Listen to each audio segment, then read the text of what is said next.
mwijuru tumwe n'inama y'agakiza ku kibazo cyo gucungura Adamu. Mu bamarayika habuze umwe gusa wo gukiza wa munyabyaha wari wacumuye. Maze Yesu ababazwa nuko umuntu agiye kurimbuka, ati zamucungura. Aramanuka avukira mu umuntu wacumuye nyamara wari uwera. Nuko umunyabyaha kubwanjye nawe nshuti mbega birababaje.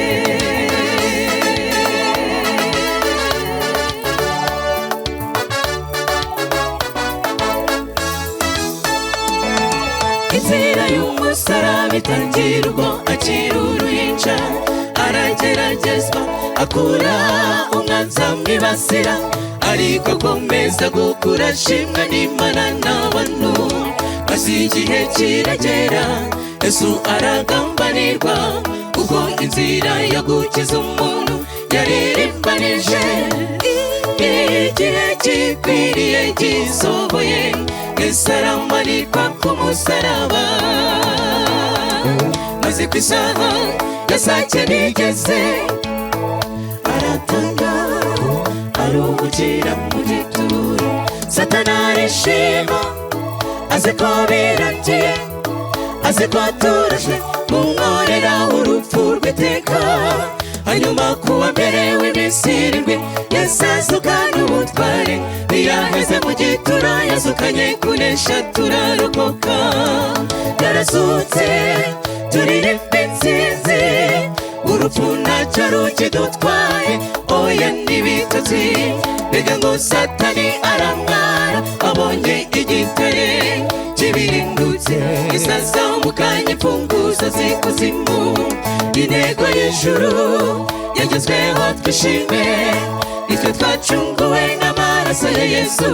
Ntabwo tugipfuye tukiri bazima, tubereyeho guhora dushimira icyo gitambo Yesu yadutangiye tugakira. Yarazutse turirimba intsinzi, urupfu ntacyo rukidutwaye, oya n'ibitotsi. Mbega ngo Satani aramwara abonye igitare kibirindutse, isazamukanye imfunguzo z'ikuzimu. Intego y'ijuru yagezweho twishime, nitwe twacunguwe n'amaraso ya Yesu. Ntabwo tugipfuye tukiri bazima, tubereyeho guhora dushimira icyo gitambo Yesu yadutangiye tugakira.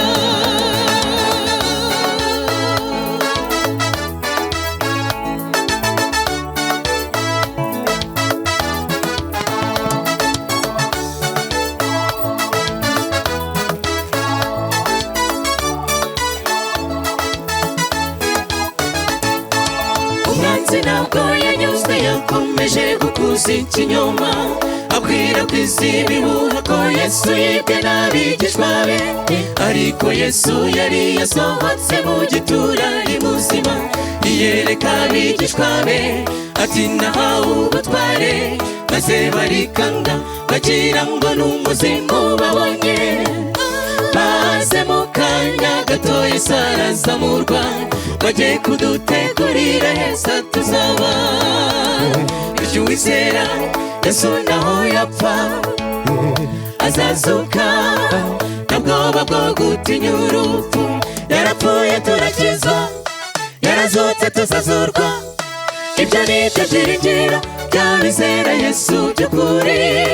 Yesu wacu yarazutse turirimbe, ijuru ryaranesheje, igituro kiraranaye kiri mu busa. Yesu ni muzima, yarazutse turirimba intsinzi, urupfu ntacyo rukidutwaye, oya n'ibitotsi.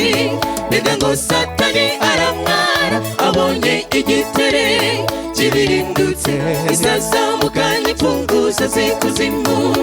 Intego y'ijuru yagezweho twishime, nitwe twacunguwe n'amaraso n'amaraso ya Yesu ntabwo tugipfuye tukiri bazima tubereyeho guhora dushimira icyo gitambo Yesu yadutegeye tugakira yarazutse turirimba intsinzi urukundo rukidutwaye oya n'ibitotsi mbega ngo Satani aramwara abonye igitare kibirindutse izazamuganye imfunguzo z'ikuzimu intego y'ijuru yagezweho twishime itwe twacunguwe n'amaraso ya Yesu ntabwo tugipfuye tukiri bazima tubereyeho guhora dushimira icyo gitambo Yesu yadutegeye tugakira tukiri bazima tubereyeho guhora dushimira icyo gitambo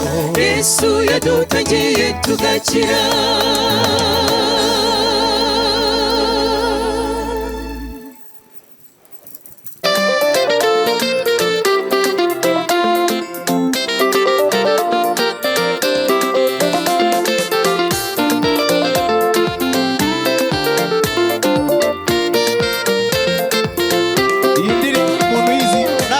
Haguruke nta kibazo sibyo muri Yesu biremera ntiyabashaga kugenza ibirenge bye yahoraga yicaye ku irembo ryitwa ryiza abanyuragaho ngaho yarabasabaga bose kuko ntiyagiraga ikintu akora Petero na Yohana banyuzaho ngaho nabo arabasaba Petero ati feza zahabu ntabyo dufite ariko icyo dufite turakiguha maze uwari waramugaye ateye intambwe birakunda nk'ukuri aba muzima uwahoragaho ngaho asabiriza yongera kugenza ibirenge bye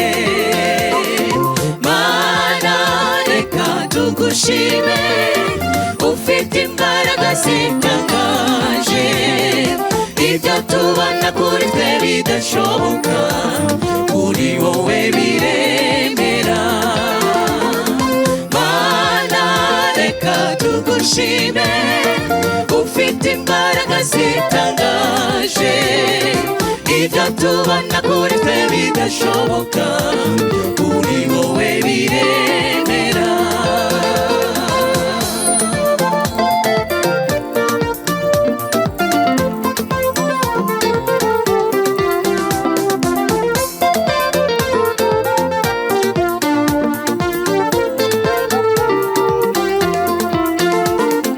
Yesu yendaga kugera i Yeriko utabona yari yicaye ku nzira yumvise abantu benshi bari kunyura aho ngaho arabaza ati sabo ni bande baramusubiza bati ni Yesu w'i Nazareti unyuza arataka cyane ati Yesu mwene Dawidi babarira unyize bashe kurora maze abari bamwegereye batagira kumuca bati sigaho reka gusakuza Yesu ati mugende mumunzanire ati kwizera kuramukijije Mana reka tugushime ufite imbaraga zitangaje ibyo tubona kuri twe bidashoboka kuri wowe biremera Mana reka tugushime ufite imbaraga zitangaje ibyo tubona kuri twe bidashoboka kuri wowe biremera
Haleluya. Amena. Mbese muranezerewe Cyane cyane. oya ntabwo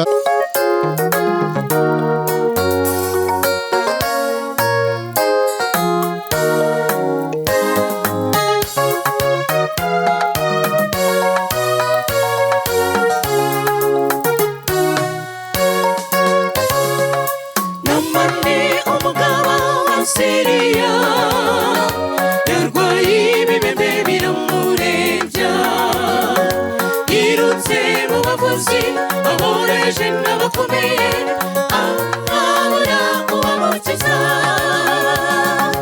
haburaga gato ngo iyambare nguhitane, umukobwa wari umuja mu rugo aho kwa Namani abwira nyirabuja ati mu Isirayeli hari Imana ikomeye, Imana ikiza. Mu Isirayeli hari Imana ikomeye, Imana itandukanye n'imana z'Abasiriya, izaturinda imyambi y'umubi, izadukiza indwara y'ibibembe by'icyane twizera.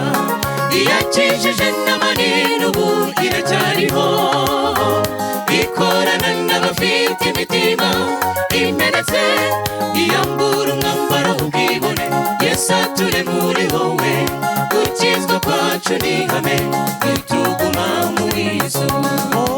Isirayeli hari Imana ikomeye, n'Imana itandukanye n'imana z'Abasiriya, izaturinda imyambi y'umubi, izadukiza indwara y'ibibembe by'icyane tuyizera.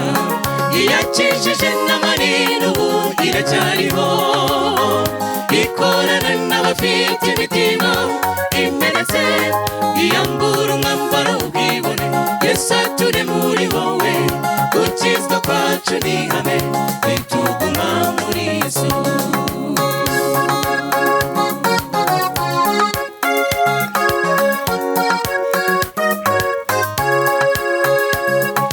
Yabwiwe yuko agomba kumanuka mu ruzakiyo agira karindwi, ubwibone yarafite butuma ashaka kubyanga, abagaragu baramwinginga,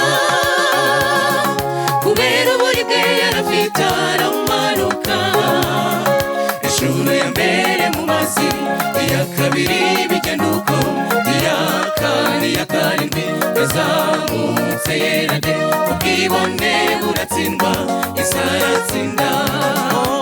Isirayeli hari Imana ikomeye, n'Imana itandukanye n'imana z'Abasiriya, izaturinda imyambi y'umubi, izadukiza indwara y'ibibembe by'icyane twizera. Iyakijije Namani n'ubu iracyariho, ikorana n'abafite imitima imenetse, iyambura umwambaro w'ubwibone, Yesu ature muri wowe, gukizwa kwacu ni ihame, nituguma muri Yesu. Isirayeli hari Imana ikomeye, n'Imana itandukanye n'imana z'Abasiriya, izaturinda imyambi y'umubi, izadukiza indwara y'ibibembe by'icyane twizera.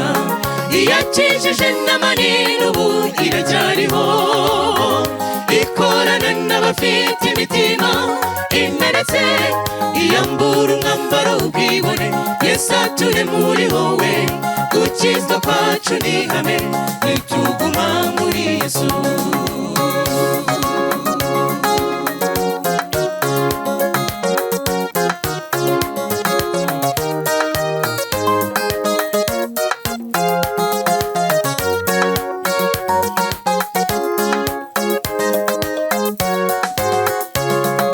Ibya Namani ntitubyumve nk'inkuru gusa, ahubwo bitubera akabarore, icyigisho gikomeye, ibyo Uwiteka yifuza ko abantu bayobaca bugufi,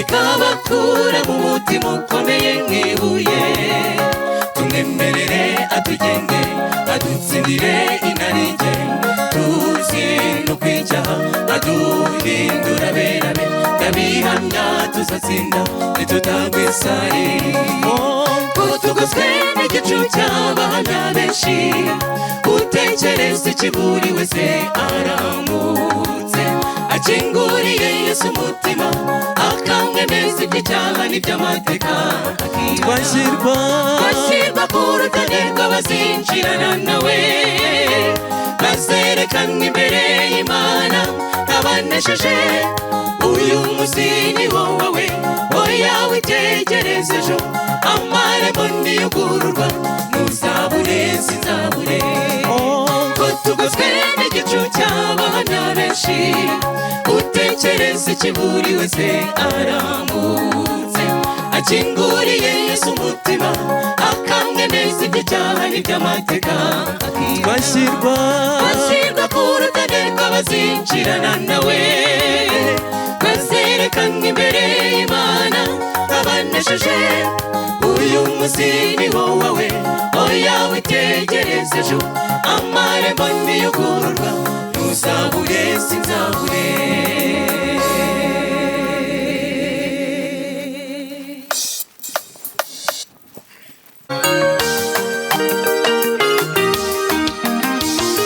Abisirayeli mu gihugu cy'Egiputa bari bababaye kubw'uburetwa bwa Farawo bahoraga baboroga ku manywa n'ijoro kuko nta munota bahabwaga wo kuruhuka bakoraga imirimo ikomeye kandi ivunanye kandi ibyo byose babikoraga bakubitwa imvura yo mu itumba yarabanyagiraga izuba ryo mu mpeshyi ryabamena ku mutwe ku manywa na nijoro imirimo yarakomezaga mbega agahinda ubwonko ko bwari bufite babonye abagabo barebare kandi nibanini bari bateye ubwoba ndetse bamenyereye kurwana babajyaga imbere tukabona tumeze nk'inzige bitwa bashobora n'ukuri ndabarahiye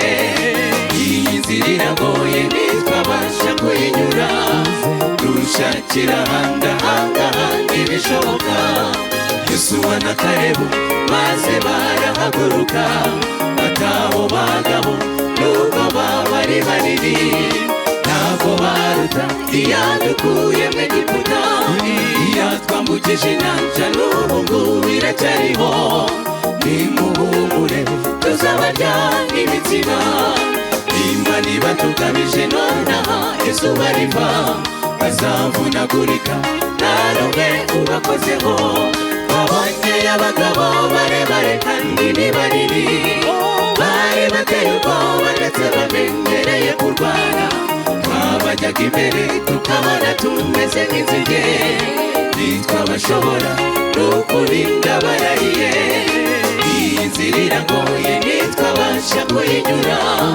dushakira ahandi bishoboka Yosuwa na Kalebu maze barahaguruka batabo bagabo nubwo bari banini ntabwo baruta iyadukuye mu Egiputa iyatwambukije inyanja n'ubu iracyariho nimuhumure tuzabarya imitsima nimba niba tukabije nonaha izuba riva bazavunagurika nta n'umwe ubakozeho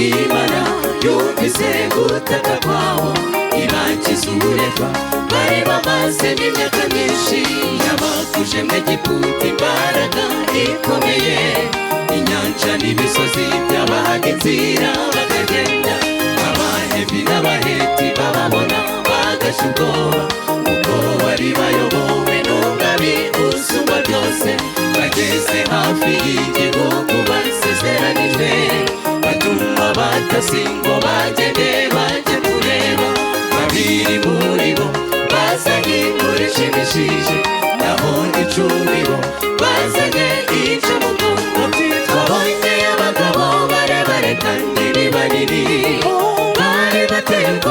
ndetse bamenyereye kurwana, twabajyaga imbere tukabona tumeze nk'inzige, ntitwabashobora n'ukuri ndabarahiye, iyi nzira iragoye ntitwabasha kuyinyura, dushakira ahandi bishoboka, Yosuwa na Kalebu maze barahaguruka, batabo bagabo nuko bari banini, ntabwo baruta iyadukuye mu Egiputa, iyatwambukije inyanja n'ubu ngubu iracyariho, nimuhumure tuzabarya imitsima, Imana ibatugabije nonaha izuba riva, bazavunagurika nta rumwe ubakozeho, twabonye abagabo barebare kandi banini, bari bateye ubwoba ndetse bamenyereye kurwana, twabajyaga imbere tukabona tumeze nk'inzige, ntitwabashobora n'ukuri ndabarahiye, iyi nzira iragoye ntitwabasha kuyinyura, dushakira ahandi bishoboka, Yosuwa na Kalebu maze barahaguruka, batabo bagabo nuko bari banini, ntabwo baruta iyadukuye mu Egiputa, iyatwambukije inyanja n'ubu ngubu iracyariho, nimuhumure tuzabarya imitsima, Imana ibatugabije nonaha izuba riva, bazavunagurika nta rumwe ubakozeho, bazavunagurika nta rumwe ubakozeho, bazavunagurika nta rumwe ubakozeho.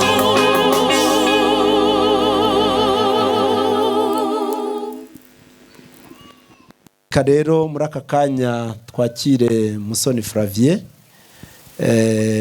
muri uyu mwanya wo gutuza tukiga ijambo ry'Imana mu izina rya Yesu. Imana ibahe umugisha. Haleluya. Reka nongere mbifurize umugoroba mwiza, kubagize ibihe byiza mufatanye natwe gushima Imana, kandi kubagize ibyago dukomeze twisunga Uwiteka.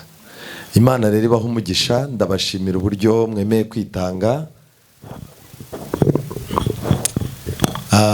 Hano hari izindi gahunda zari ziri mu rusengero zatumye tudatangirira igihe. Ku bashyitsi rero tubasabye imbabazi kandi mwaziduhaye, kuko abari barimo nabo bari bagize ikibazo cy'ikirere. Ubwo rero kwari ukugira ngo mutagira ngo niko dusanzwe, ntabwo dusanzwe tutagira gahunda, kandi igihe cyose habayeho ikintu kinyuranye n'icyo umuntu yavuze aba akwiye kujya imbere y'abantu akabasaba imbabazi. Rero habaye izindi gahunda mu rusengero z'ubukwe, n'imvura yaguye bituma basohoka batinze, bituma dutangira dutinze. Ndatekereza ku muntu Bibiliya ivuga yuko hahirwa abanyambabazi kuko aribo bazazigirirwa, ubwo muratubabariye kugira ngo namwe muzababarirwe. Nimutatubabarira nyine ubwo aho muraba mujya namwe murahumva. Yego, murakoze cyane, Imana ibahe umugisha. By'umwihariko nshimire abantu turimo gukomeza kwigana muri uyu mugoroba.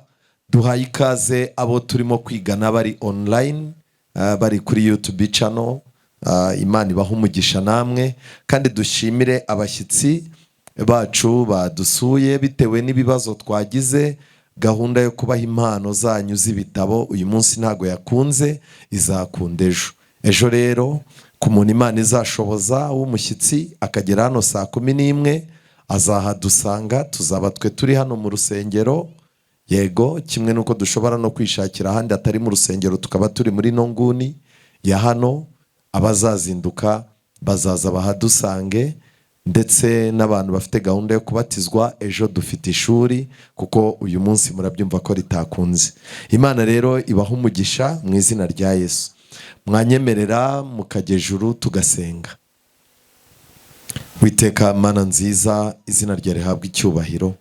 Abana bawe uyu mugoroba bongeye kunezezwa no kuba mu nzu yawe, baje gushaka ubwiza bwawe, baje kugushakaho ubwenge, baje kugushakaho inama, baje kugushakaho umugisha, baje kugushimira ibyo wabakoreye, banakwereka ibibugarije bituma batagubwa neza. Kuko uri Imana itureberera kandi dukunda, utanezezwa n'imibereho mibi yacu, ahubwo wishimira ko twagubwa neza muri uyu mugoroba tuje ari we dushaka. Ijambo ryawe warishyizeho ngo riduhumurize, ritwambike imbaraga, kandi ritume tutizera ibintu byo mu kirere, ahubwo twiringire mu buryo bufite ishyikizo icyo amasezerano yawe atubwira. None rero umubyeyi urimo hano ukuze umuha imbaraga, abana bato barimo ubahe kuzakurira mu biganza byawe, kandi abantu bari hano bose ibimenyetso by'uko twabanye nawe ku musozi bikomeze bitugaragareho n'uyu mwanya tugiye kubumbura ijambo ryawe.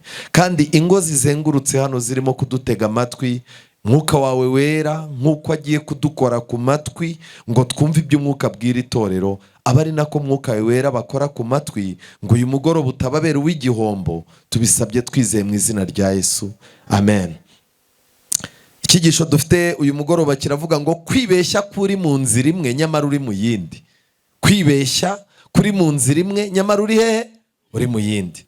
Bibiliya muri Matayo igice cya 7, abasomyi ba Bibiliya tujyane.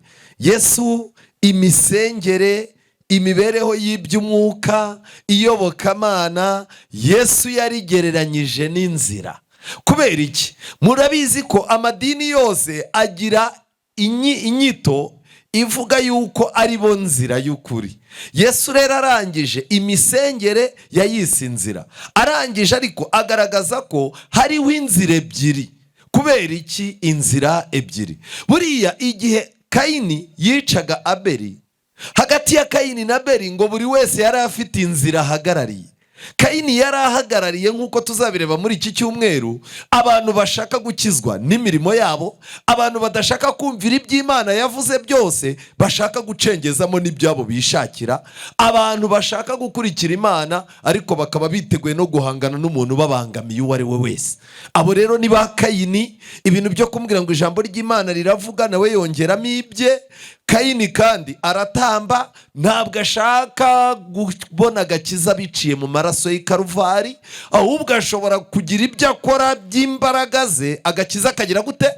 Akakabona. Ba Kayini rero n'imbere y'Imana batinyuka kuyibwira ibintu, kuko Imana yabwiye Kayini iramubwira ngo nukora ibyiza ntuzemerwa, ariko nudakora ibyiza ibyaha byituga tugira ku rugi rw'umutima wawe niwe bishaka, ariko ukwiriye kubitegeka. Igihe yari amaze kwica mugenzi we rero, Imana yaramubajije iti umuvandimwe wawe arihe? Abaza Imana ngo nge ndi umurinzi we, aranshinzwe. Ba Kayini ibyabo ni ibyabo, ntawe yagira inama, ntawe yabuza kugwa mu kibi. Aramubwira ati kama mbaya kora ibyawe nanjye nkora ibyanjye, buri wese azisarurira. Mu gitabo nasomye cyitwa Abakurambere n'Abahanuzi, hano nahabonye ibitabo. Nimbabwira igitabo mujye mugerageza mwegere ababishinzwe umubaza uti nakibona gute. Haranditse ngo imyumvire ya Kayini niyo amadini menshi y'uyu munsi wa none yubakiyeho fondasiyo yayo. Imyumvire yande? Ya Kayini. Ariko Abeli yari ahagarariye inzira y'ukuri y'Imana, gukurikiza icyo Imana yavuze, icyo Imana yagaragaje, kwemera icyo Imana yateganyije ko aricyo kizatanga igisubizo, ugaca bugufi kandi ugasengera umuntu ukanamwegera. Abeli yegereye Kayini aramubwira ati ariko mwene data, kurimo gutamba ibintu bidahwitse rwose, ibi bintu urimo bizakugeza kuki? Wakwemeye ugakurikiza iby'Imana yagennye? Kayini yamubwiye yuko gutamba kose ari ukugira gute? N'uyu munsi uzumva umuntu wese akubwira ngo gusenga kose ni ukugira gute? Ni ugusenga idini ryo waba urimo ryose, icy'ingenzi ni ukugira gute? Iyo ni imitekerereze yo kwa Kayini. Byarangiye Kayini afasha Abeli agira gute? Aramwica. Mu gihe cya Yesu buriya n'ubundi ni Kayini wari ufasha Abeli agize gute? Amwica. Kandi vuba bidatinze akarengane k'abana b'Imana kazabaho. Kubera iki? Kayini amaze kurambirwa inama ahabwa na Abeli. Byanga byakunda rero Kayini agomba gutegura uburyo azikiza nde? Abeli. Niyo mpamvu twemeza ko imbere yacu hari akarengane. guhora ab'isi, abantu bitwa ngo barasenga, tubagira inama y'uko basenga nabi ariyo mpamvu badasubizwa, tubabwira ko ijambo ry'Imana barishyize ku ruhande, tubabwira ko amategeko y'Imana bayashyize ku ruhande, barabirambiwe. Nshuti zanjye, guturuka kuri Kayini na Abeli, iyo mirongo ngo izageza iteka ryose. Bibiliya igenda igaragaza ab'iburyo n'ab'ibumoso. Intama ni iki? Ni ihene. Inzira ifunguye n'inzira igize gute? Ifunganye. Bibiliya yagiye ivuga amatsinda abiri, kandi ayo matsinda azakomeza kugeza Yesu agize gute? Agarutse. Kimwe rero mu bintu bimbabaje muri uyu mugoroba, nuko Satani yarabivanze ku buryo hari igihe uba uri mu nzira imwe ukibwira kuri hehe? Kuri mu yindi. Muri no minsi hari akantu basigaye bashushanya, ukabona nk'ipusi irimo irireba mu ndorerwamo, ariko yakwireba mu ndorerwamo ikabona yahindutse intare. Ni ukuvuga ngo iyo pusi baba berekana yuko iyo pusi yibwiye yuko yabaye intare, ariko iracyari iki? Rero Satani azadushuka twibwire yuko turi mu rugendo rujya mu ijuru, turi mu nzira ifunganye, nyamara mu by'ukuri tutanayirimo, tutarigeze tunayikandagiramo. Uyu mugoroba kuvuga yuko umutima w'umuntu ngo ari ryo dini, Bibiliya ikavuga ko umutima w'umuntu urusha ibintu byose gushukana, ubwo idini yawe ntiyabigushuka niba idini yawe ari umutima. Matayo igice cya 7 umurongo wa 13, irembo rifunganye, munyure mu irembo rifunganye, kuko irembo ari rigari n'inzira ijyana abantu kukurimbuka ari iki? Ari nini, kandi abayinyuramo ni bangahe? Ni benshi. Muri uyu mugoroba ndagira ngo wibaze, ni ukubera iki inzira ijya kurimbuka ari nini? Nyirayo yaragiye ayigira nini, aravuga ati ntihazagira abantu babyigana. Nyirayo yarayikoze ku buryo yavuze ati iyi nzira ijya kukurimbuka yanjye mucishemo imodoka, mupavome, mugire gute ku buryo umuntu ugikuzima atazasitara ngo apfe ataragira gute? Ataragerayo. Mukanya nari ndimo gusoma igitabo cyitwa Ibihamya by'Itorero, ngo Satani ni umuhanga ku buryo atajya atakaza ibyiringiro byo gutakaza umunyabyaha we. Ngo kenshi na kenshi ngo iyi nzira imanuka igikuzimu, ngo Satani ajya yijugunyamo indabyo, ngo kugira ngo umuntu azarimbuke atazi ko agize gute? Arimbutse. Agenda ajugunya ururabyo urutoragura utera intambwe, ajugunya urundi urutoragura utera intambwe, uzisanga waguyemo. Nigeze kumva igitekerezo, ndetse n'igitekerezo kimwe cy'umuntu wari umugome. Umuturanyi we yari afite indogobe, ariko we ntayo yari afite. Iyo ndogobe ikazaza ikora akazi kose k'uwo muntu, undi ishyari riramwica. Aza kwicara aravuga ati rero kanaka ataragira indogobe twari inshuti, ahaguriye indogobe rero nsigaye mbona atandeba neza. Reka mbabwire, hari igihe umuntu akira, wowe warangiza ukagira ngo niwe wahindutse mubi, nyamara niwe wahindutse mubi kuko ntukimubona nk'uko wagiraga gute? Wamubonaga. Aragenda ategura ibiryo ya ndogobe yakundaga, aragenda acukura umwobo muremure, agenda atega bya biryo mu nzira. Indogobe itera intambwe ikakarya, itera intambwe ikakarya.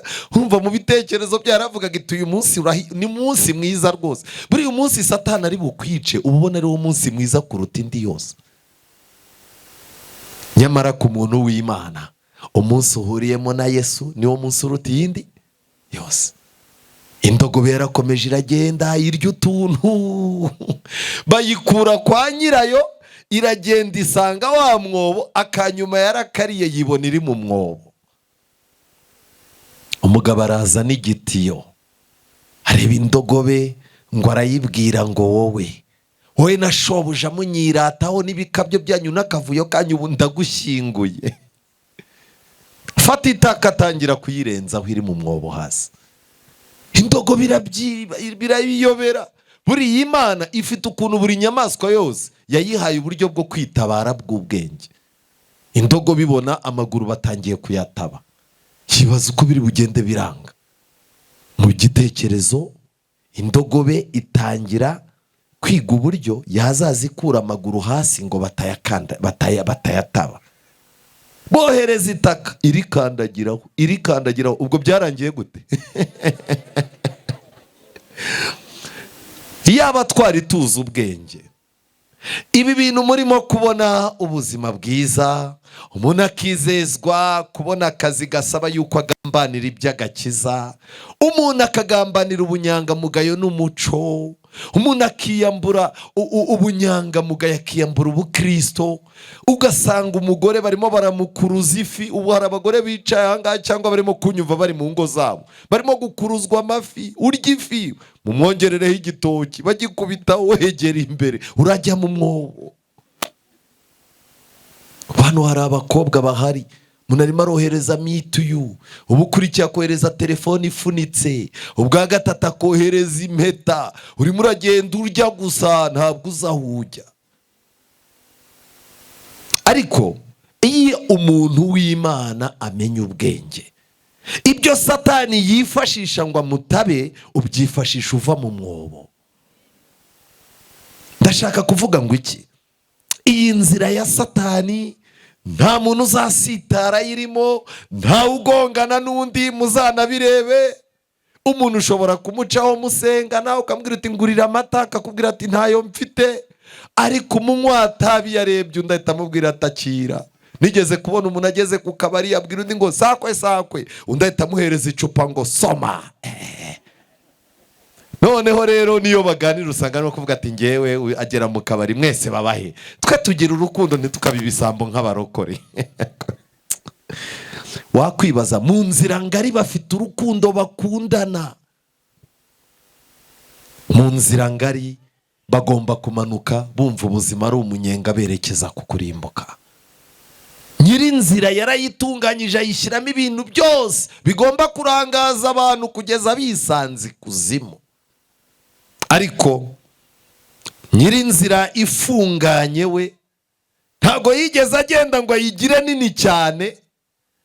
Nyiri iyo nzira ntiyigeze ayishyiramo utuntu two gushyiramo abantu imiyaga, ngo ahubwo yaravuze ngo iyi nzira ngiye gucamo abantu ngiye kubacishamo, reka mbanze nanjye nyicemo. Ijambo ry'Imana riravuga ngo ntawa na rimwe rizaguhanda ritagize gute? Kubw'ibyo rero we yaciyemo, amenya aho ikorosi ribi riri, ikorosi ryiza aho riri, ahari amahwa. Icyo akora ni kimwe, arakubwira ati tuza, ni njyewe uzi urugendo, egurira ubuzima bwawe ubuzima bwanjye, nkwereke uko ugenda. Niyo mpamvu Dawidi yavuze ngo ikoreze Uwiteka iki? Hano rero nta muntu, ubu dufite ikibazo. Umuntu arimo araza ati rero nje mu bintu by'uburokore, ariko rero pasiteri ni wowe nje nsanga, uzandagira ungeze mu ijuru, azakugezayo. Ushobora gusanga nawe yibereye mu nzira ngari, azakugezaho harimo kujya. N'abagore benshi bamaze kwishyira mu biganza by'ababwiriza, by'abapasitoro, by'ababishopu. Abenshi batangiye kubyara abana b'ibinyendaro, batangiye ubuzima bwabo buriho ikimwaro, kuko urugendo rwabo barwikoreje abantu badafite mu rugendo. Ikoreze Uwiteka urugendo rwawe. Ariko irembo rifunganye n'inzira ijya mu bugingo iraruhije, kandi abayinyuramo ni bangahe? Ni bake. Kubera iki ari bake bajya mu ijuru? Nuko buri gihe irembo ry'ijuru rirakinguye. Imana irarikira abantu gutangira urugendo rw'agakiza. Urugendo rw'agakiza si ubutembere, ntabwo ari pikiniki, oya. Nuramuka uhagurutse ugiye mu gakiza, uzamenye ko imbunda zose z'imisada za Satani azazikwerekezaho, ariko Imana izakoresha imbaraga zo kwizera kugira ngo izimishe ibisasu bya Satani. Iyo ni intambara. Reka mbabwire, hari intambara Imana idutsindira tutazi, tutanabonye, hari n'izo tubona. Nk'ubu ngubu twese uko turi aha ngaha, umuntu aricara agahita avuga ati Imana inkuye mu mva, moto yari inyishe pe. Uba wahamutse utubwira umugore uti dusenge dusenge rwose, nari mpfuye neza neza. Ariko ntago muzi uburyo nijoro urushishi ruzamuka rukajya ku buriri, rukaza ku zuru cyangwa ku gutwi, marayika w'Imana ntarwemerere kugira gute kwinjira, kuko rukomeje rukajya mu bwonko byahita bikurangirana. Wababwira imbaraga z'Imana ziyobya agaceri kamwe umize ngo katajya ahantu hatariho. Nigeze kwicara ndi mu rugo, sinzi ukuntu ari ndimo kurya ariko nanarangaye, ngiye kumva numva akantu karayobye. Ye baba we, mbere umwuka ndawukurura heba, nshaka guhamagara abatwari kumwe mbona ntibarimo kundeba, numva ndimo ndagenda mpfa neza, ndavuga ni niba ari umuntu apfa babaye pe. Uwagombaga kunzanira amazi yagombaga gusanga narangiye. Rero icyo nagiye mbabwire, turabakandida b'urupfu kuri buri segonda, ariko Imana ifite ibyo iturinda Satani yateguye. Hari ibyo twe tubonesha amaso, hari n'ibyo tutagira gute tutabona. Mu nzira ngari, ntabwo ari ubutembere. Yesu yarebye abantu baje inyuma ye bazanywe n'ibitekerezo bya politiki. Guturuka mu gihe cya Yesu hari abantu bajya babona ivugabutumwa rihari bakariza inyuma bagira ngo ni systeme nshyashije guhirika ibyananiranye muri politiki. Ni imyumvire ipfuye. Abo bantu Yesu yarabiyamye. Hari abantu benshi bari bafite iyo mitekerereze. Yesu arangije arabareba arabwira ati ariko mwajyanywe n'iki mu butayu? Ni ukureba bambaye imyambaro y'imihemba. Erega bambaye imyambaro y'imihemba baba mu ngo z'iki? Niba mwarazanywe no kureba abantu bambaye neza, mujye mu ngo z'ababosi mwinyiruka inyuma, nge nazanywe no kuroba. Hari abantu bari mu gakiza barazanywe n'ibindi bintu binyuranye n'ibyatumye Imana itangiza iyi nzira. Umuntu akaza ku rusengero, umuntu umwe yigeze kujya ahantu yitegereza abantu, arangije avuga ati dini nirisha. Aba bantu rwose turabona yari umuntu ukuze wari warishwe n'amayoga n'ibiki byose n'itabi, urumva ubona ko nawe icyo asigaje ari ugupfa. Arangije aravuga ati ninjya gupfa nzaza muri aba. Kubera ko ngo yabonye bashyingura neza. Ariko ubu dufite abantu batubona bakabona twashyingira neza, bakazagaruka baje gushaka gushyingurwa neza. Mwajyanywe n'iki mu butayu? Ni ukureba urubingo ruhungabana. Ni iki kintu cyakwinjije mu irembo ry'agakiza? Inzira ifunganye. Nahoze ndimo gusoma amagambo yantangaje cyane. None niba inzira ifunganye ari ibyo Bibiliya yivugaho, hari amagambo nari ndimo gusoma, ni amagambo nasomye mu gitabo Ubutumwa Bwatoranijwe volume ya 2, avuga ngo mbese inzira ijya mu ijuru ni iyihe? Mbese ni umuhanda urimo ibitworoheye byose? Oya, ahubwo ni inzira ifunganye kandi igaragara ko iruhije. Ni inzira irimo intambara, ni inzira irimo ibigeragezo, ni inzira irimo kurenganywa, ni inzira irimo umubabaro. Nta kintu umuyobozi wacu Yesu Kristo yaduhishe cyerekeranye n'urugamba tugomba kurwana. Kristo Yesu arambura ikarita imbere yacu kandi akatwereka inzira. Amen. Iyo umaze kwiyegurira Imana, Yesu araza akarambura ipica y'urugendo. Reka njye ikintu mbabwira, ubundi kirazira no guhaguruka kugenda nta karita y'urugendo ugize gute ufite. Yesu arambura ikarita imbere y'umuntu akamubwira ati nuramuka ugeze aha n'aha uzahura n'ikibazo iki n'iki, ariko ntuzagire ikibazo, nateganyije umusada aha hantu. Yesu akakwereka ku ikarita, akakwereka ahantu hari amazi, akakwereka ahantu hakunze kuba umuriro, yarangiza akakubwira ati rero aha nuhagera ntuzagire ikibazo, nunyura mu mazi ntazagira gute, nuca mu muriro ntuzagira gute, kuko nzaba ndi kumwe. Iyo Yesu arambuye ikarita utangira urugendo ufite icyizere ko muri kumwe. Muri iki gitabo baranditse ngo kandi akatwereka inzira. Aravuga ati mugire umwete wo kunyura mu irembo rifunganye.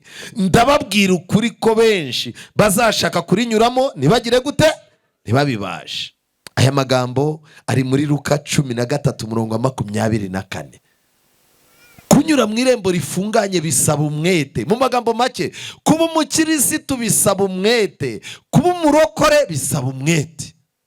Ntabwo ari ibintu byo kujyayo ku cyumweru no ku isabato gusa. Abantu barimo baraza, umuntu akaza mu bintu by'agakiza ameze nk'uwikinira. Reka ngire ikintu mbabwira. Umwana uramutse umubyaye akakubeshya ko avutse, nawe uba uzakomeza kumubeshya kumwonsa. Ntimukajye mubeshya Imana yuko muvutse ubwa kabiri kandi mutavutse. Ni ikosa rikomeye. Inzira ifunganye irakomeye. Abantu benshi baca mu nzira ifunganye.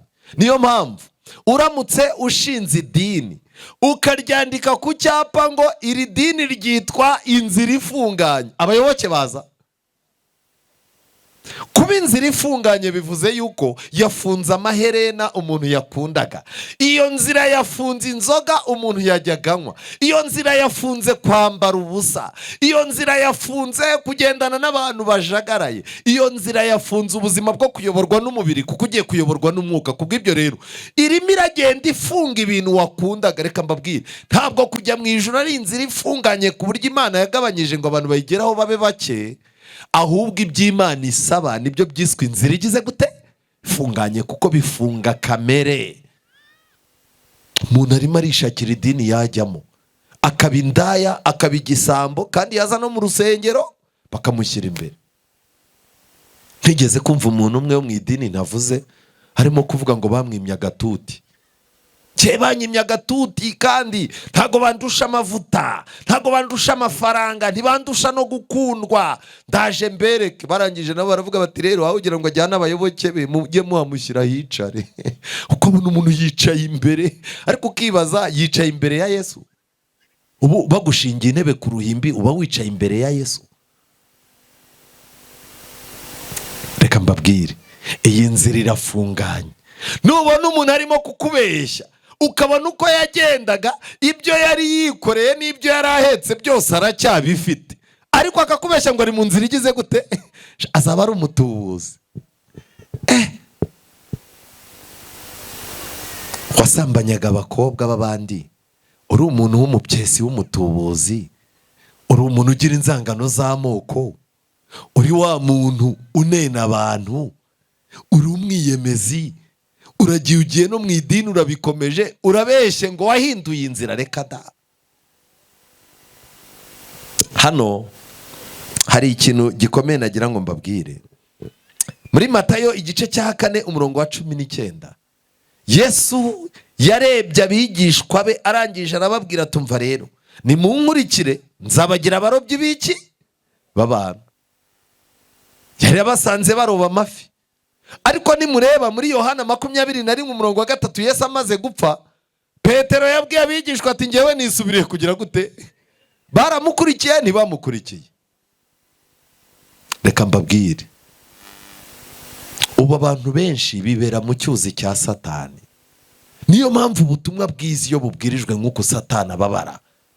Buri jambo ry'Imana, buri ndirimbo, buri sengesho, buri buhamya iba ari indobani ijugunywe kugira ngo hagire ifi igira gute? Izamuka. Bantu b'Imana, muri uyu mugoroba nahoze ndimo kureba mu gitabo cyitwa Ibihamya by'Itorero volume ya mbere, igihamya cya 2 page 99. Ni igitabo cyiza, muze kureba uburyo mwegereye umugabo ababwira uko mwakibona. Kuri iyo page bashyizeho itandukaniro ry'abantu bari mu nzira ebyiri, inzira ifunganye n'inzira igize gute? N'inzira ngari. Abagendaga mu nzira ifunganye n'iki cyabarangaga? Murabyumva byo, batangiye urugendo, baziranye na shebuja, kandi gutangira urugendo twabonye ko ari ukubyarwa ubwa kabiri. Kubyarwa n'amazi n'iki? N'umwuka. Ariko kubyarwa n'amazi n'umwuka warangiza ukiparikira aho ntugire intambwe utera, ubu uzagwa aho ngaho. Hari Abisirayeli benshi bambutse inyanja itukura, barabyina bagira ngo bageze i Kanani, ariko bahabwa amakuru ko Kanani kiri hehe? Ikiri kure. Hari igihe umuntu abatizwa akagira ngo ageze ahantu Satani atajya arasa. Yo, ngiye muri korari shitani ntahaba. kugeza ubwo uganira n'umuntu akakubwira ati nta shitani rwose, ariko mwagirana akabazo akakubwira ati itonde utambyukiriza nde none nagira ngo mbabaze shitani arahari ntahari? hari abantu benshi bajya batangira urugendo ariko bakagira ngo gutangira urugendo ni igihamya cy'uko uzarusoza. Reka da, iyo utangiye urugendo ugomba gusaba Imana ikaguha imbaraga kugira ngo uzasoze urugendo. Niyo mpamvu Pawulo yavuze ngo narwanye intambara nziza, narinze ibyo kwizera, arangije avuga ngo kandi nasoje iki? Urugendo. Hahirwa umuntu uzasoza uru rugendo twatangiye. Ariko Bibiliya igaragaza Yesu yaravuze ngo ahirwa ibyanjye bitazagira gute. Hari abantu biteguye kugwa mu bintu by'Imana, hari abantu bagiye kuburira ubugingo aho butangirwa. Muri iki gitabo nababwiye cy'ibihamya by'itorero baranditse ngo abantu bari mu nzira ifunganye n'iki kibaranga. Icya mbere, baganira ibyishimo n'umunezero bazagira ku iherezo ry'urugendo. Baricara bakaganira akavuga ati nubwo ibyo ubona bisa n'umwaku, tuzasarura iki? Tuzasarura ishimwe. Barahumurizanya, nta bintu bafatiraho by'uyu munsi bibizeza ko isi izababera nziza, ahubwo bo amaso yabo areba hakurya ku munsi w'umusozo w'urugendo, bakavuga bati ibyiza biri hehe? Ariko nabo kwa Satani nabo babwira ko ibyiza biri hehe? Biri imbere, kuko uratora ururabyo wegera imbere, utora ururabyo wegera imbere. Ibyiza biri imbere kwa Satani ni ukugwa mu mwobo ukarimbuka. Icyo cyari icya mbere. Icya kabiri, inshuro nyinshi mu maso habo habaga hababaye ariko hakamurika ibyishimo. Mu magambo make, nabo bagoswe n'ibibazo nk'ibi bitugose, ariko muri uwo mubabaro wabo Kristo agaragara ko ari kumwe nabo akabengerana. Igihe Yesu yari ari ku musaraba, akijima kari kawugose, abantu bari bamukubise bagira gute, ariko igisambo ku musaraba cyamurebye mu maso kibona harabengerana. Reka ngire ikintu mbabwira, dufite indirimbo ivuga ngo harutaka ikamba hehe? Mu mahwa. Hari igihe ubwiza bw'Imana bwinjira mu muntu bukamukomeza mu mibabaro ye. Icyo gihe rero iyo uri kure uramureba ukabona ibibazo byamurenze, ariko wamwegera, uko umwegera ukarushaho kubona bengerana, kuko Imana ibiri muri we. Ariko ubu dufite ikibazo, umushiha nirirwanye niwo ndarana nkanagira gute, nkawubyukana. Kubera iki? nta Mana iri hafi yanjye. Nshuti zanjye, icya gatatu cyarangaga abantu bari mu nzira ifunganye, ntibambara nk'abo mu nzira ngari, ntibavuga nk'abo mu nzira ngari, kandi ntibakora nk'abo mu nzira ngari. Ariko uyu munsi abakristo bacu muraganira, yaba yambaye ibintu by'ubusa ukamaze utize ko wambaye nabi, akakubwira ati ariko muso nawe usigaye uciriritse koko, ugeze kuri uru rwego. Umva reka mbwira, ubu warebye amajipo y'umugore wawe, musoni uzajya mu bintu by'amajipo uzabishobora? Rega Imana ireba ikirimo imbere, ntireba ikigize gute, kirimo inyuma. Ibyo bintu ni by'abafarisayo byo kuvuga ngo abantu bambaye imyenda migufi ni iki, bivemo. Icyo Yesu yakoze i Karuvali kirahagije. Ninde wababwiye ko ubuntu bwambara ubusa? Nta buntu bwambara ubusa. Wigeze ubona umuntu ujya gucuruza zahabu yarangiza akayikavaringa muri kado akakoresha ibirere bishaje? Wari wabona, reka nkubaze, uretse ko wenda bisigaye bigiye kuzanabaho, wari wabona umuntu ucuruza amata meza y'inka akayazana yambaye ikabutura ya deshire? Hari uwo wari wabona? Ubuntu iyo bwinjiyemo imbere mu muntu bumuhindura ku by'inyuma. Abantu bo mu nzira ngari bambara uko bashaka, ku buryo abayobozi b'amadini bagomba kubemerera kwambara uko bashaka, kuko Adamu amaze gutakaza ubwiza bw'Imana yiremeye ubuceocero. Uko abantu bazarushaho kubura ikanzu yera yo gukiranuka, bazarushaho kubigaragarisha kwambara ubusa bw'inyuma. Abayobozi b'injiji bazakomeza kuvuga bati mwateye imbere. Umuntu asigaye ajyana nko ku rusengero akabona abantu barimo bararirimba, imisatsi, iminwa basize ibiki, agahita atangira ati abantu ba hano barasobanutse. Muragenda mumenya umujyi we. Hari mushobora kuzamenya umujyi mukabura mu bazaba mu mujyi wo mu ijuru wa Yerusalemu. Mu nzira ngari barambara imyenda niyo ibazana ku rusengero. Uzi ko hari ukuntu abantu baba barimo mu materaniro ukabwiriza, cyangwa uri umuririmbyi w'umudamu ukaririmba umuntu indirimbo waririmbye ntayitahane, agahita azakubwira ati mputu nimero tw'umudozi. None turamamaza. Mu nzira ngari barambara bakavuga ibyo bashatse byose, kuko ntibazi yuko umunsi w'urubanza uhari. Bakora ibyo bashatse kama mbaya. Ariko mu nzira ifunganye, kubera ko bambaye umwami Yesu, imyambaro kuri bo si urugamba, si intambara. Icya kabiri, ntago bapfa kurya ibonetse byose, ko bazi yuko ibyo barya bifitanye isano n'amahitamo. Aricyo cyatumye Daniyeli na bagenzi b'i Babuloni batemera kurya ku meza Nebukadinezari. Kandi ikindi kintu, ntago bakora ibintu bibonetse byose. Kubera iki? Bazi yuko umuntu azacirwa urubanza rw'ibyo yagize gute yakoze. Kubw'ibyo rero mu nzira ngari buri kantu kose bakitaho. Ndagira nkubaze, uri mu nzira ngari? Suhuriza uwo muntu mwicaranye, ngewe sindimo kubareba neza. Suza uwo mwicara mubaze uti mu yihe nzira? Aho tugejeje ubu ngubu dufungiye aha, uri mu yihe nzira?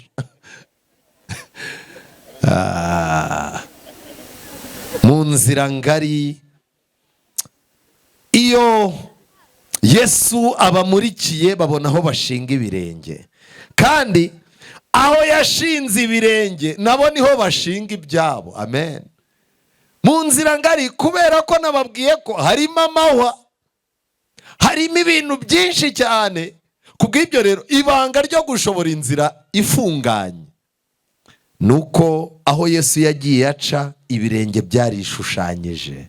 Wowe ufata icyawe ukagishyira mu cyande, mu cya Yesu, urugendo rukagenda rwicuma imbere. Iyo ugeze ahantu mu ikorosi rigoye, haba hari ibimenyetso Yesu yahasize byerekana ko nawe yagize gute. Hari ikorosi ukata ry'ubukene, ukabona ubuzima bwanze, Satani akakubwira temera ube indaya, dore ufite n'agasura keza ntago karangiye. Umudamu yaba atangiye kwikokinga ngo abe indaya, ijambo ry'Imana rikamubwira riti komeza urwane wicika intege. Ibintu byo gusonza Yesu yabiciyemo. Warangiza ukavuga uti ubwo yabiciyemo nanjye nzabicamo mfite iki? Mfite ishimwe.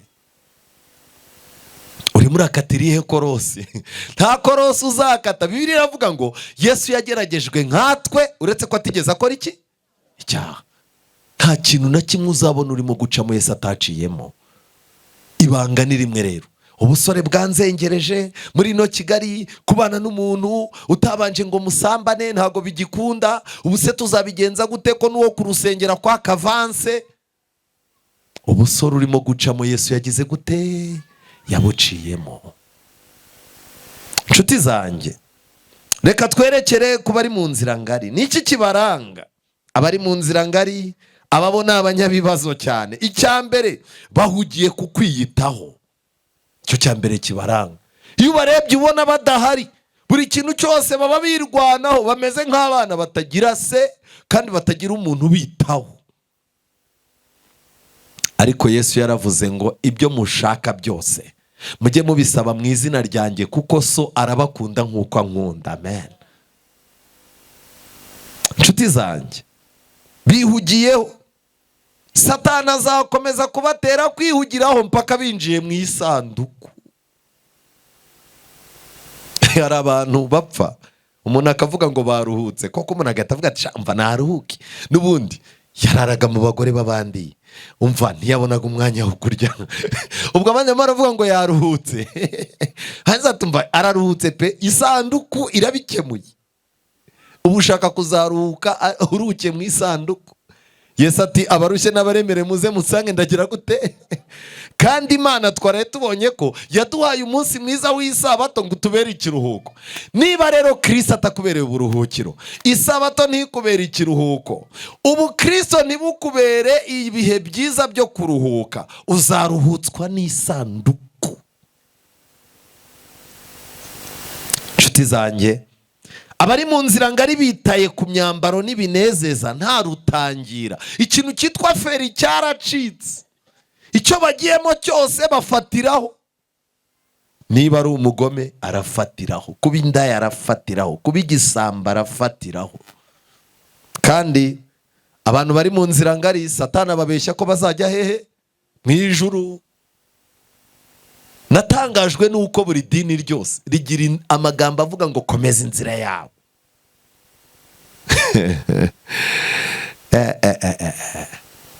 Komeza inzira yawe, fatiraho. Icya gatatu, ntibajya batekereza ku iherezo ry'urugendo rwabo. Ubu dufite abantu tubwiriza, wajya kubwiriza ibintu bizaba mu karengane, iby'ijwi rirenga, ukavuga iby'irangira ry'imbabazi, warangiza ukavuga iby'abirarangiye, umuntu akakubwira ati ibyo bintu rero ni ibintu by'iterabwoba. Usiko mubivuga ukabona abantu bakonje mu rusengero, mwabwirije umwami Yesu. Kubera iki? Abantu bari mu nzira ngari batinya gutekereza ku iherezo ry'urugendo rwabo, kuko baba babizi yuko batatangiye iki? Urugendo. None watangiye urugendo. Yesu Kristo niwe nzira n'ukuri n'iki? Niba waramwakiriye waratangiye. Kandi Pawulo ati ndabizi neza ko yatangiye umurimo muri njye bizagira gute? Imana ntabwo igicagasa umurimo yatangiye. Buriya twebwe iyo twubaka, kubera ko twubaka tunakennye, urubaka amafaranga yagushirana ukaba uparikiye aho ngaho, ugahita ubwira umuntu uti umucanga ufata urunde kuri ririya nguni, umucanga ukazameramo ibishyimbo. Warangiza wa mufundi ukazamuhamagara. Kandi abafundi batwubakira nabo ni abahanga. Iyo amenye ko ukennye, niyo urimo kukubakira amenya niba ari kredi cyangwa ari ayawe. Mujya kuganira akakubwira ati ndakoherereza undi, kuko abizi ko watse kredi y'imyaka 10, kredi yarangiye ikizu kigikanuye nta n'amadirishya. Aravuga ati uyu yacitse, uyu byanze rwose. Arakubwira ati ndakoherereza undi. Satani agushuka ko muzakomezanya, akagusiga ibyo yakwemeje bitarangiye. Ariko Imana ikitangiye ibigomba kuzagira gute? Uzagisoza. Nshuti zanjye, muri uyu mugoroba ikintu cya kane nagira ngo mbabwire, aba bantu ntibajya batekereza ku kurimbuka kwabo kuzabaho, kandi buri munsi uje baba begera kurimbuka kwabo. Abantu bari mu nzira ngari, abantu bitaye ku isi iby'Imana babiburiye umwanya, kwihana ntako, gushakisha Imana ntako, ngo buri munsi baba barimo gukora, barimo guferesta umunsi mwiza. Umuntu akaba yujuje imyaka 50, abantu bati rwose bakamumena wifu. Ariko reka mbabaza, umuntu w'imyaka 50 nuwo kumenwa wifu? Cyakora ukabona umuntu, ubwo umudamu wawe nawe ngo yamenye ubwenge, kabazanye ibizi bikonje arabikududiriye, n'ubundi biviriye ku kazi ubukene bwagukonjesheje. Ko nukwereka umugabo ko umukunda, wamuhaye icyayi cyangwa igikoma.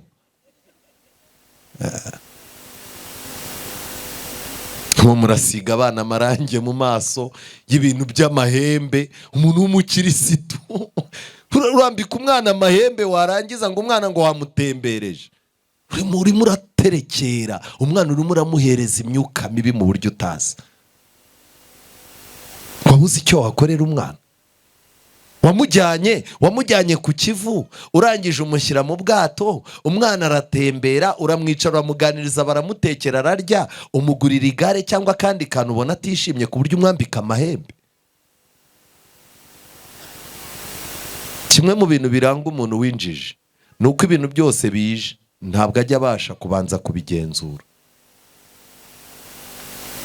Abadamu babambuka n'abana ngo babajyanye muri expo. Kandi ku isabato no ku cyumweru ubasigiwe bareba ibifilime by'ibitente ngo uje gusenga. Ariko expo ntishobora kurangira utamujyanyeyo. Uba wagiye ku expose ibiki? Reka mbabwire, mu nzira ngari buri munsi wose uberekeza ku gushyingurwa kwabo. Kandi uko umunsi wose uberekeza ku gushyingurwa ni kuberekeza no kukurimbuka. Nta muntu ubitekerezaho. Mu nzira ngari bamwe muri bo bafite amagambo biyanditseho ngo napfuye ku by'isi, iherezo rya byose riri bugufi, namwe nimwitegure. Umuntu ari mu nzira ngari ariko yanditsweho amagambo agize gute? meza, nimwitegure isi irarangiye. Napfuye ku by'isi, iherezo rya byose riri bugufi. Muri iki gitabo nasomyemo amagambo ngo hari abapagani baba bicaye bakavuga ngo wewe widukanga nawe umeze nkatwe. Ubu abapagani, aba bantu batajya bagira idini bajyamo, hari ibintu ukora yarangiza akagutunga urutoki ati shati ntukajye kujijisha nawe uri nkanjye. Hari ahantu ujya umuntu yarangiza ati uriya bari udusengera, wowe uceceka wari umwesikora umutubuzi nkanjya. Mu nzira ngari bibwira ko bari mu nzira ifunganye bamwe, kandi ku musozo w'ubuzima buri muntu wese azamenya igihombo yagize. Zaburi 57, twihutira ku musozo. Zaburi 57, twerekeje muri Zaburi. Nifuza ko muzagera ku rwego mukunda amagambo yanditse muri Zaburi. Zaburi 57 umurongo wa 7. Bibiliya iravuga ngo iki? Bateze ibirenge byanjye ikigoyi. Ikigoyi ni umutego. Bateze ibirenge byanjye ikigoyi, umutima wanjye wiyunamiriye. Bacukuye ubushya imbere yanjye, ariko babugwamo ubwabo. Ubushya ni iki? Ni nk'uko umuntu yacukura umwobo, yarangiza akahashyira itapi nziza, yarangiza akakubwira ati uri inshuti yanjye magara, nta wundi muntu njya nemerera kuba twagendana kuri iyi tapi. Jya imbere, ni wowe nayiteguriye. Wowe ukabona ni itapi, ariko munsi bashyizemo iki? Umwobo. Dawidi yavuze ko hari abantu bagiye bamutega imitego bikarangira bo bayiguyemo kubera ko Imana yamwigishije ubwenge. Muri uru rugendo rwa gikristo dukeneye ubwenge, dukeneye guca bugufi, dukeneye gusenga, dukeneye kwiyemeza no kwiyegurira Imana. Zaburi 116, 116, ndasoma umurongo wa 8. Haranditswe ngo kuko wakijije ubugingo bwanjye urupfu, amaso yanjye ukayakiza amarira, n'ibirenge byanjye ukabikiza kugwa. Nzagendera mu maso y'Uwiteka mu isi y'ababaho. Amen. Iyo umuntu atangiye urugendo rw'Imana, Imana irabanza igakiza ubugingo bwe urupfu.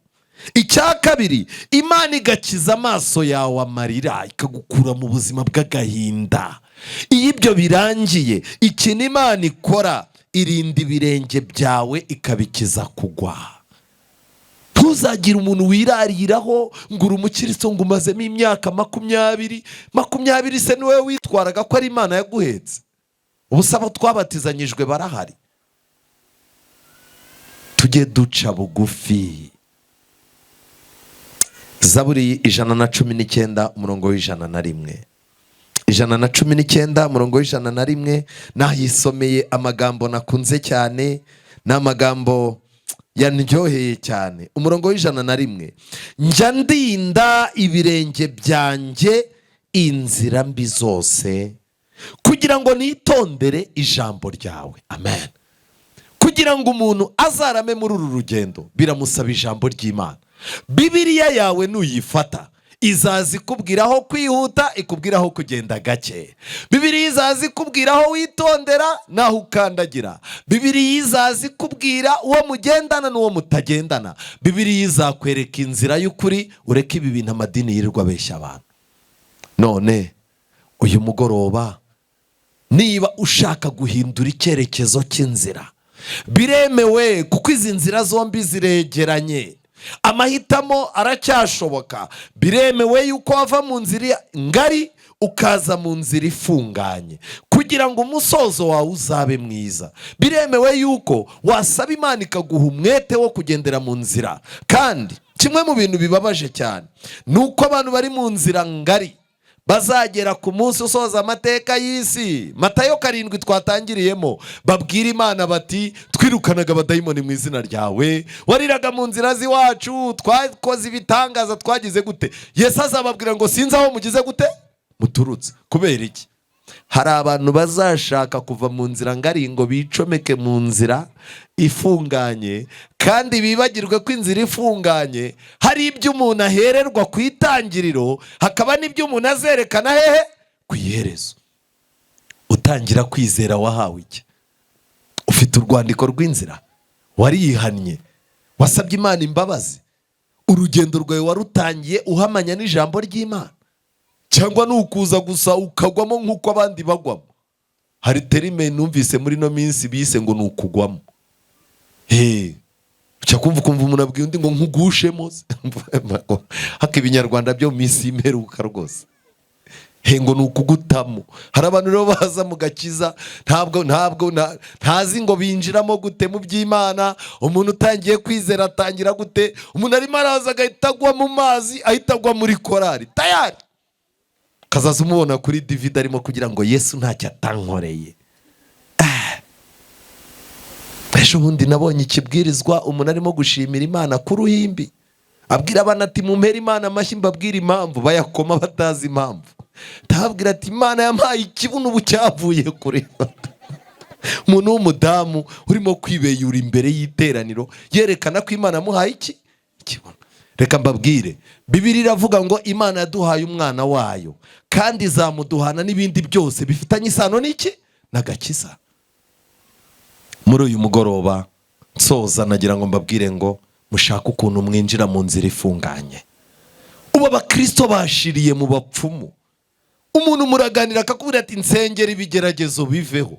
Njya kubatizwa, ibigeragezo byitwaga ngo ni agasabune umukwe akoresha arimo gutsiba amaga y'umugeni we. Kubw'ibyo umuntu wese yumvaga ko kimwe mu bituma umuntu w'Imana n'ibigeragezo n'amakuba bigize gute birimo.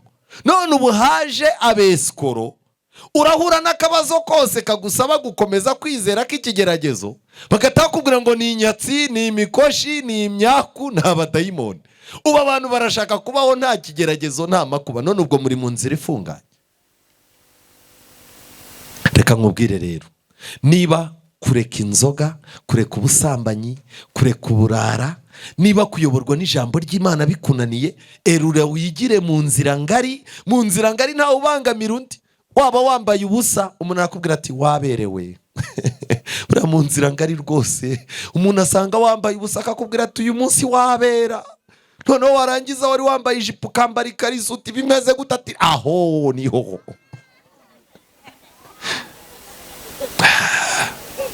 Inshuti zanjye, twishaka kumenya uko abantu batureba, mureke dushake kumenya uko Imana itureba mu izina rya Yesu. Ndashaka gusenga. Uyu ni umwanya wo gusenga, isengesho ryo kwiyegurira Imana, kuyisaba uburinzi.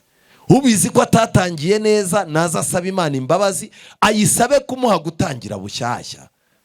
Ubizi yuko urugendo yari yararuhagaritse, akeneye kuza agakomeza urugendo. Uragize Imana ubugingo bwe, akaba arimo kubwira Imana ati Mana ndakwiyeguriye, noneho wakoze ibishoboka kurinda ubugingo bwanjye urupfu.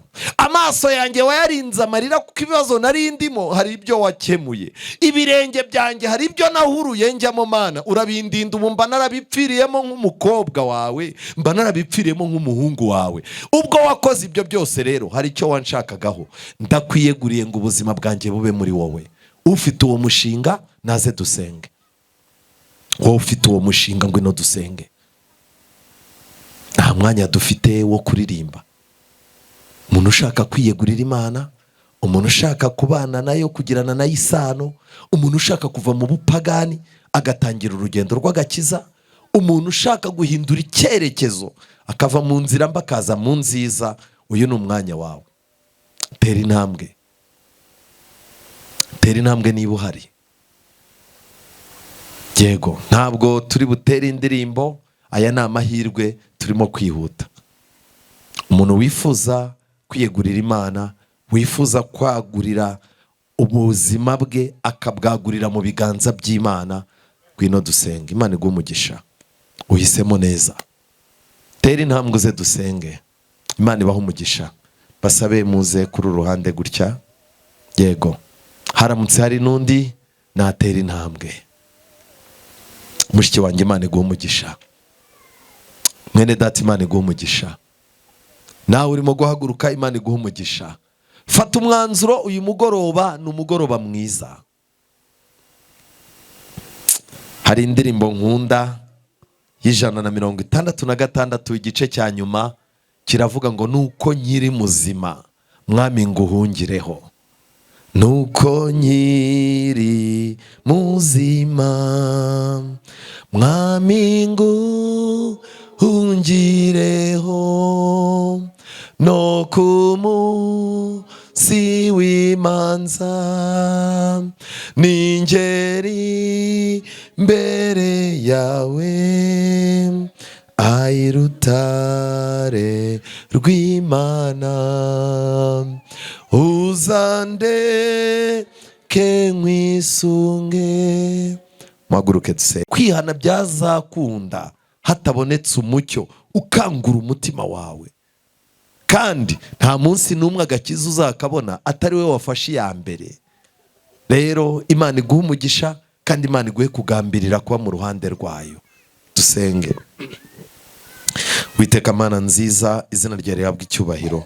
Turakwiyeguriye kuko uri Imana yaturemye kandi itwitaho. Abana bawe dusobanukiye iby'inzira yawe, tunejejwe nuko ari we wabanje kuyicamo.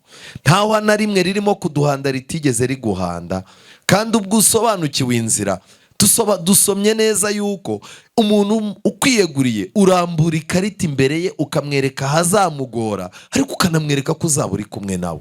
None abana bawe barahagurutse baje kukwiyegurira, ubafate mu kiganza.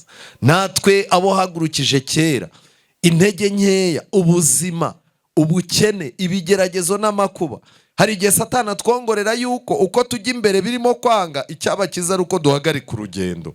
Udukomeresha urugendo kuko ari we nyiri urugendo.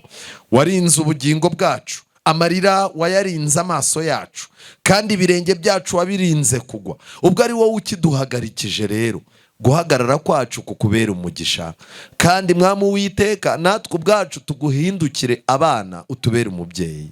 Hindura ubuzima bwacu. Muri uyu mugoroba turanezerewe, ntabwo tunejejwe n'inzira ngari, nubwo Satani arimo kugenda dutega ibiryoshye by'isi kugira ngo tuzisange turimbuka.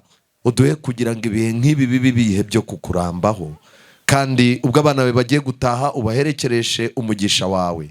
Ubwiza bwawe butuboneke uko twahoze ku musozi wawe w'umugisha. Abaturage batuye muri iki kirorero ubahindura abantu bawe, kugira ngo imitima yabo yoroshye. Abari bafite ibibazo by'umunabi n'umushiha no kumva batishimiye abandi, ikiganza cyawe kibakoreho kugira ngo bumvishe yuko ari wowe banze ryo kubaho. Kandi dusabiye umugisha igihugu cyacu, tugisabiye umutekano. Uko uduha umutekano w'umutima n'uw'umubiri, ni nako twifuriza igihugu cyacu. Ngaho rero abana bawe batashye ubaherekeze, umutekano wawe ube kuri bo, ubahe kugambirira no kubaha ubushobozi bwo kuzaboneka muri aya materaniro. Tubisabye twizeye mu izina rya Yesu, amen. Imana ibahe umugisha. Reka mutambike hariya hirya kuri ratara tuvugane uyu mugoroba. Kandi haramutse hari umuntu wifuza kwiyandikisha ko tumushyira ku rutonde rw'abantu bazabatizwa ku isabato, waza ukatwegera hariya tukandika izina ryawe kugira ngo dutangire tukugire inama. Imana ibahe umugisha. Abari kuri YouTube namwe mwakoze kwihangana, Imana ibahe umugisha. Murakoze. Uwarihe wansubize, ibyo byose ni imbaraga zawe, n'ibitangaza by'ibyo waremye. Shima ibyo wakoze birahambaye, nta muntu wabona uko yabisobanura. Naho ugejeje ukora Mwami icyubahiro kibi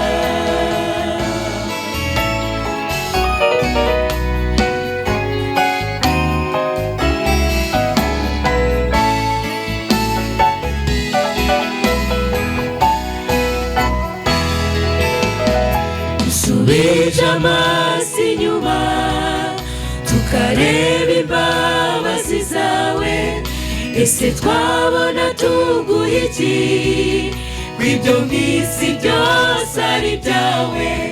Nibutsa abo wagiriye neza bakwiyambaje bari mu kaga, waratabaye urabafasha, ubu barashima izina ryawe.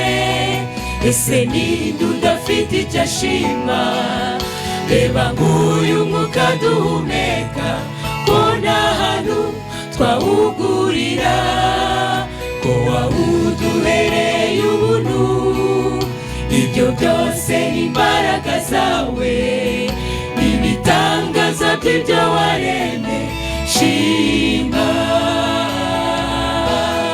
ibyo wakoze birahambaye, nta muntu wabona uko yabisobanura.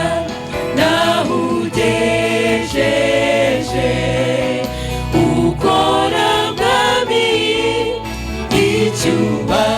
icyubahiro kibi cyawe iteka. Ibyo wakoze birahambaye, nta muntu wabona uko yabisobanura. Naho ugejeje ukora mwami, icyubahiro kibi cyawe iteka. Imyaka ishize ari myinshi turi bazima, kandi si uko turi beza, turi babi, ariko ukaturinda tudatunganye, nta kiguzi twabona. Shimwa Ibyo wakoze birahambaye, nta muntu wabona uko yabisobanura. Naho ugejeje ukora mwami, icyubahiro kibi cyawe iteka. Ibyo wakoze birahambaye, nta muntu wabona uko yabisobanura. Naho ugejeje ukora mwami, icyubahiro kibi cyawe. reka twese duhe Imana icyubahiro. Icyubahiro kibi cyawe iteka.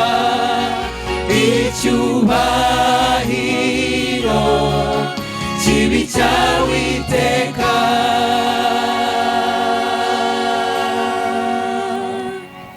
dushima Imana yabanye natwe. Gahunda twari dufite ahangaha irahumuje, kandi dushimira korali La Promesse. Imana ibaha umugisha, kandi kubwo kwihangana kwabo, kandi kubw'isengesho rimaze kuboneka, tubaragije Imana, kandi tubahaye n'intashyo bazadusuhurize abo ku itorero.